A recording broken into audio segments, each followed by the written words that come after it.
Live and ready to go here already. Deal. Um, so yeah, nice back, and I like it. Yeah. I got the jerseys. I got. I think that's from the Orange Bowl. Got Coach Chris and everyone up on the wall, so that's pretty cool. Nice, man. So tell me about what's been going on with you. I know, we had the pro day going on over at, the field. Everything looked pretty good as far as numbers and that goes. What have you kind of heard, or what are your inklings right now and everything so far with your future? Yeah, with COVID going on right now, everything's kind of at a standstill. So I'm just waiting after draft day to kind of proceed with the process. Um, I've been working out with Brian Bott, a strength trainer, RX head strength and conditioning coach for the UW. So he's getting me ready. But yeah, just staying healthy, and we'll see if my future holds, for me to keep playing football. But right now, Are you just trimmed staying down? healthy. Where are you at on that realm right now? Yeah, so I've been biking a lot and I've been meal prepping a lot, but I'm sticking at 282. Okay. So I dropped like 3 pounds, which is really good. Just considering, I'm just being kind of cooped up inside all day. You'd expect to gain or drop, but I've been pretty consistent. Okay, nice. So yeah, you mentioned COVID-19. This is a really random scenario, I guess nobody's ever been in before. Like, how Yeah. have you managed to handle this? I mean, you guys got to be just, you look forward to this day, and even obviously not in this case, but your teammates, what Mhm. are their thoughts so far? Have you had a chance to talk to some of the other guys going like, hey man, how do you, how do you deal with Yeah. it so different, getting JT kind of would probably be invited to first day, first round draft pick, and then all of a sudden here he is sitting at home with everybody else waiting on an opportunity. Yeah. So this is just so unprecedented, this whole COVID-19 situation. And yeah, I mean, I've been talking with a couple of the guys and just kind of getting in their heads, what are you doing? How you staying fit? And a lot of the guys are still working out and, trying to stay active. But it's important to keep the mind active and the body active. No one really has, you always have you always have it in the back of your mind, man, if I just had extra time to get that stuff done, to, kind of get to the bucket list, to study more film, to go with my friends and family, to, do whatever, to read more books. Everyone's got their kind of bucket list stuff and the stuff that they just can't get done. So a lot of them are just trying to get some stuff done, personally, mentally, stuff like that. But yeah, it's just so unprecedented that we have this going on, and it kind of sucks. I mean, a lot of the guys are looking for their senior year. Spring ball is a big part of that senior year, and they can't do that. And for us trying to make it to to the NFL or wherever you might land, it's kind of unfortunate. But it is, it's a situation we're dealt, and you kind of just got to take one day at a time, and you got to move on. Sure. So now let's talk a little bit besides the NFL, the XFL folds. Mm-hmm. All the hype that went into this stuff. I don't know if you're a huge wrestling guy or not, or how much you Oh follow yeah. the league. What does that do to you going, hey, here's another opportunity all of a sudden, as soon as it opens? Just kidding. Yeah. So I've been following the XFL. I've been following the WWE since I've been 5 years old. Okay. So when Vince McMahon announced maybe like a couple years ago that he was going to bring back the XFL, my ears definitely perked up. Just because I was a player who didn't get as much of the spotlight and who wouldn't be one of those highly recruited picks. So definitely, I was super excited. I'm still excited about the WWE. There's so many things that are out there. But with this whole COVID, and it just kind of canned the whole XFL, and there was a lot of hype and a lot of excitement around that. That's kind of disappointing. It's very disappointing because at the end of the day, the NFL doesn't really have a Breeders. amateur league, yeah. Or not an amateur league, but a development group. And I think that would have been super important for the organization and for players like me who just want to continue playing, and we still have gas in the tank, and we can give the people what they want. So, and that's more football. Now, what have you all followed like locally? Obviously, being in Wisconsin your whole life down in Homestead, Hmm. uh, have you followed like some of the arena leagues or teams like that? Has that ever been a possibility for you, even with some of the local stuff? Or are you thinking, you know, So yeah, I've limit? followed some of it just being in the nature of the business of football, but it's always been kind of NFL, and when the XFL opened up, NFL or XFL or bust. Um, a lot of those leagues, it's interesting just to play football, and if you have a passion for it, like me or anyone else, you'd be very open to it. But you also have to take into account, okay, my life is moving, and got to pay for the bills. Gotta pay the bills, and I think if it came down to that, I would probably just hang up the cleats and say, you know what, I feel accomplished.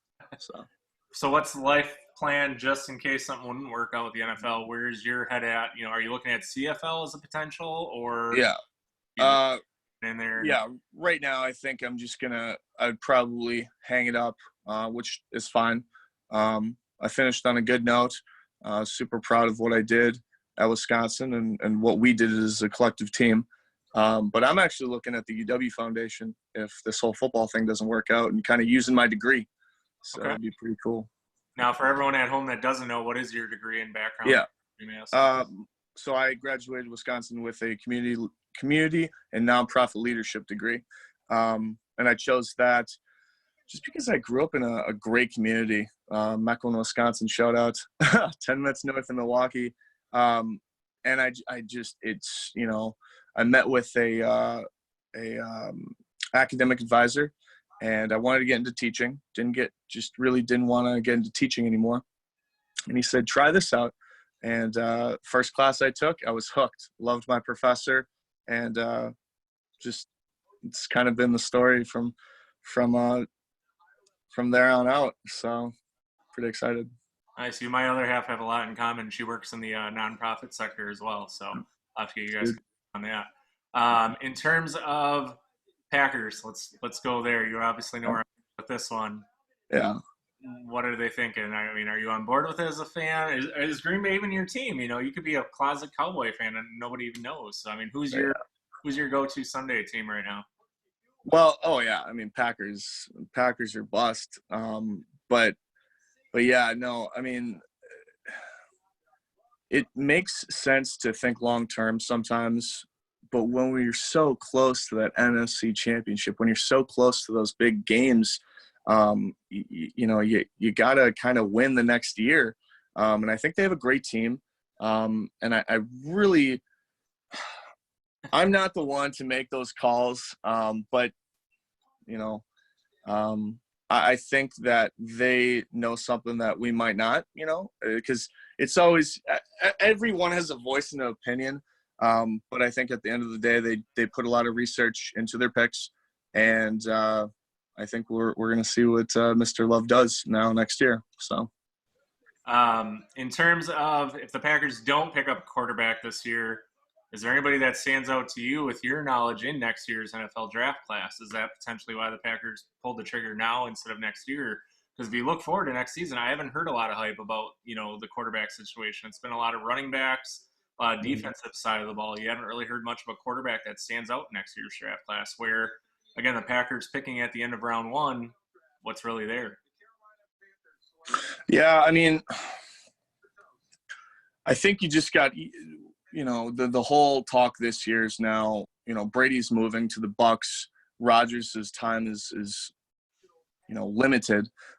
So I think you definitely need to build up that quarterback class, and I don't really have any projections on who's coming out in this next class. That'll be huge, but I'm sure they'll pick someone great, and just got to keep doing what they're doing. So, most underrated player of the Badger draft class this year. Who would you say on that?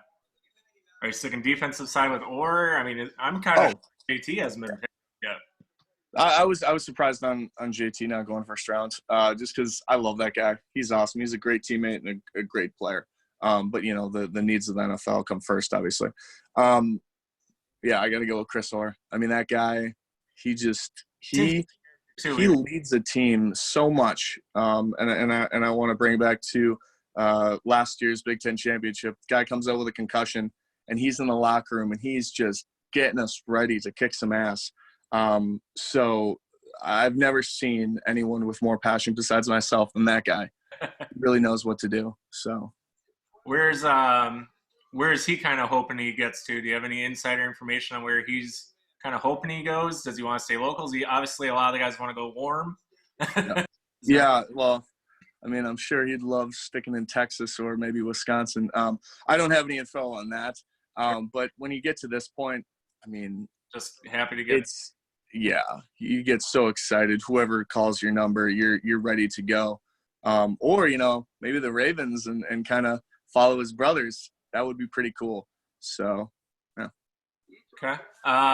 In terms of, again, going back to your story for this year, have you had any, you know, talking to COVID and a lot of the players having to have those face-to-face contacts, have you had any of that interest so far? Or have you kind of had some teams poking their heads in a little bit, just checking? Yeah. So I did right after Pro Day, I did have a conversation with one of the Steelers scouts, and that was really promising. And then I know we had a Packers camp lined up that just kind of folded because of COVID. But, yeah, no, I really haven't had much besides those two interactions with the Packers and the Steelers. So we'll see. Okay. Well, there's a lot of Badger connections between the two. So this helps out. Yeah, sure. Definitely. Anything else that you kind of have as far as thoughts on round one? Any surprises talking to Oz other than obviously Green Bay's pick that kind of stood out to you? Joe Burrow for president. I don't know. It's exciting to see this whole virtual drafts go down. But I hope it doesn't take away from the huge moment that these players are getting drafted, because it really is special. And you know, I'm so proud of the Badgers that we have going into the draft. They're some of the best guys that I've ever played with, and some of the best men I will ever know. You know, shout out to Jonathan, Tyler, Quintez, Zach, Chris, and, you know, some of the other guys. It's going to be huge. So hope everything goes good. You talk about competition amongst yourselves as a team. I've been privileged to kind of coach some of your guys at that next level. I don't know if you remember Serge Trezzi is one of those guys. Huge dork and goofball, one of my good buddies. So, has there been kind of a competition between the guys to say, hey, I got a hundo that says I go before you, or is everyone just kind of happy to be there, like you said, or is there some pretty down rivals on this one? Yeah, I think everyone's just pretty happy to be here, pretty fortunate, pretty blessed. But I wouldn't be surprised if there was definitely competition between maybe Chris and JT and even Quintez, because they're very competitive guys. Tyler and Zach are more low key. But yeah, I mean, everyone's just excited. So crazy. You mentioned about 5-6 names that really have an opportunity to go tonight, if not for sure tomorrow. I mean, there's definitely some opportunity there for the Badgers to really make a name in the NFL. I mean, you look at some of the longevity that you guys have had, especially at the lineman position. I mean, hell, you look around the league and go, if I want an offensive lineman, I go to Wisconsin University or Lyman University, if you guys have been called. What have you seen across the guys, you know, on the offensive side of the ball? Like, who stands out to you in this year's draft against guys that you face? Yeah, so going back to a couple of years ago, Tyler comes in as a defensive lineman, and they immediately switch him over to offensive lineman. And I think that was a great switch for him. He's an awesome guy. And he is so dedicated to his well, hopefully profession now, you know, that he's going to be a safe bet. Any team that picks him up is going to be great. Quintez, another great guy. I mean, he had probably one of the best comeback stories of all time. Just the adversity that guy has seen is insane. And for him to come out, you know, on top, it shows something about his character. and yeah, it's gonna be kind of crazy to see what happens. So Yeah, I had a chance to talk to AJ the other day. I feel bad for him. Here's another kid, as a receiver. Great opportunity ahead of him because the Quintez story was kind of up in the air to start the season. mhm. Cards are in AJ's, hand, and all of a sudden towards the end of the season rips apart his knee, still doing the rehab. Mhm. Even if he was healthy right now, wouldn't be able to really make it into an NFL camp. How often do you kind of see that play a role? I mean, has there ever been a guy that you've seen at school where you go, man, if he wasn't this one injury away, it probably would have been a stud? Has there been a guy that kind of stood out to you that way? Um, Yeah. Well, playing D1 football, you see injuries all the time, and you see kind of life kick a lot of guys in the balls. But I think AJ isn't. He's got an opportunity in front of himself with this whole COVID to mend, to talk to teams, to get back to where he ultimately will be in the future, and has been in the past. How great he is. But I think he's in a position where he can mend, he can talk to teams, and I think it'll work out for him. But there's countless guys I can mention that have kind of just been so close and just had the metaphorical rug ripped under their feet. So who is best offensive player you've probably went against during your college career? Who would you say that guy is? Ryan Ramczyk, Okay. we'll go with him. That guy, freak athlete. Uh, has all of the things that you just hate about an offensive lineman, in a good way. Athletic to just no ends. Has a great attitude. Very quiet, humble, burly dude. Feet as quick as a hiccup, and he's gonna maul you. He's a mauler, and I think it's kind of transitioned into how you see him play in the NFL. But yeah, that guy was a freak. Who else? I'm just going off offensive lineman. I think Tyler is one of the best centers I've ever gone against. Him and Dan Voltz are just animals. Dan was another one who kind of got injured and then couldn't go to the league, but I think he would have had a great shot. So I'm gonna go with Ryan though. Ryan Ramczyk is just hats off to him. That guy's awesome. Talking Badgers now, obviously J.J. Watt, another player, obviously someone that you guys probably kind of deal with quite a bit or have a lot of, look after since obviously spending so much time there, giving back to the university. What are your thoughts on J.J.'s recovery and return for next year? And how bad do you feel for J.J. Watt looking at the Titans who essentially just said, hey, we don't care anymore. We're just going to rebuild. I mean, you kind of got to feel for a guy like that that's going to be, the face of a city, face of a franchise. He gets hurt. And the team just goes, you know what? Screw it. We don't care anymore. That's it for us. Well, JJ's always been, since coming to Wisconsin, JJ's been an institution in himself. I do feel bad for him, but he's going to get through it. And, I think he's had some good years. And I don't see that stopping, but, it's hard. The NFL is a business, and everyone understands that. And, it can be brutal. And it is unfortunate when you see cases like that. But I think ultimately he'll be fine. So, predictions for this year's Badger squad. Where do you see them finishing out this season? Well, I would love to see another Rose Bowl game in January 1st. But ultimately, I think we got the Notre Dame game right this year in Soldier Field. Isn't that right? Lambeau. Yeah. Oh, Lambeau. Okay. So I think that's going to be huge. Looked at their schedule. I think we got to just be consistent. And when November hits, we got to hit full stride. That's always been kind of our MO, playing the best football in November, like Coach Chris always says, best teams separate. So we'll see. I think we do have a good team. I think leadership, especially with this COVID, this is going to be different. Guys are not together right now. And we're going to see around the country what teams fold pretty quickly, I think. But I think we'll be great. It's going to be interesting with the new coaching change with Coach Gilmore gone and his replacement to take over the wide receivers, I believe. And yeah, so I think New Year's 6 we'll see a definite run for that. and that border battle with the Axe and all the trophy games, that's going to be huge. So.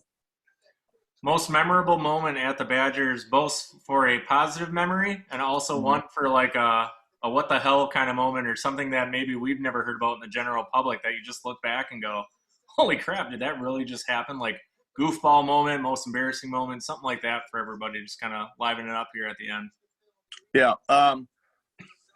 Best moment, I think, going into the 2019 season without the Axe, and then coming out of it with the Axe. It was a snow game. It was great.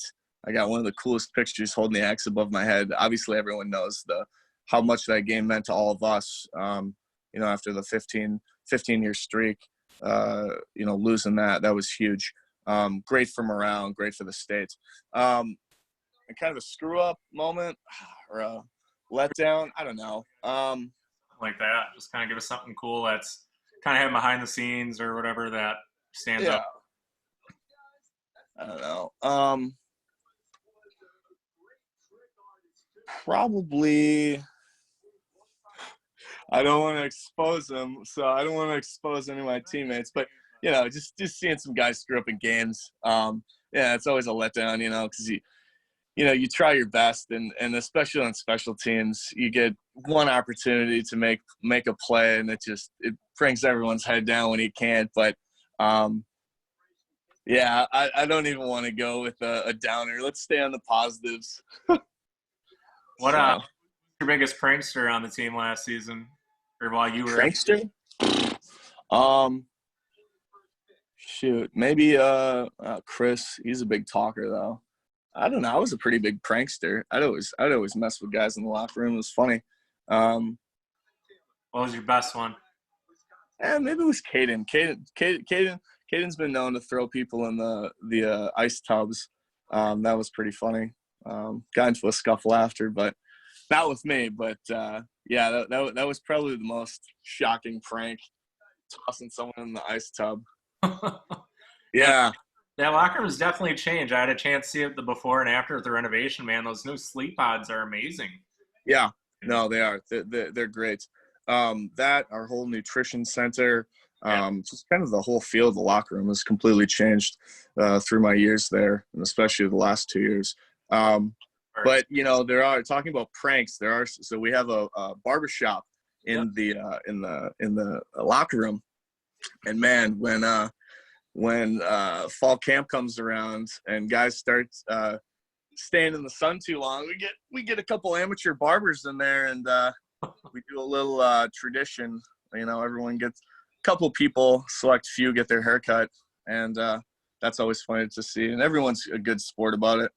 But yeah, those are some good pranks I totally forgot about, honestly, until now. Some crazy haircuts. So. Got the new pool table I saw. I see they still haven't upgraded my ping pong tournaments in there, man. I threw down on a couple of coaches, a couple of your players, Burrell. And Burrell, pretty good. The special teams guys are really good. So a couple of quarterbacks. I know Colin, he's not to be messed with. So. Yeah, you can ask Serge and Burrell, man. They both took some big L's and we're not happy. Yeah. Oh yeah. Yeah. Well, cool, man. I know you got to get rolling. Obviously, we got the draft on here in a little bit, or already going on now. So, Jonathan just got picked up going to Indianapolis. Woo! So he's awesome. An Indianapolis Colt. So there we go. You must have been good luck for him, man. We bring the Badger on, all of a sudden there goes your boy. So hopefully Crystal won't be far behind, and Austin will be good to go from there. So yeah, we definitely got some names coming up on the board here shortly. So that's great. Well, hey, thank you for your time. Appreciate it. We'll definitely chat soon. Great.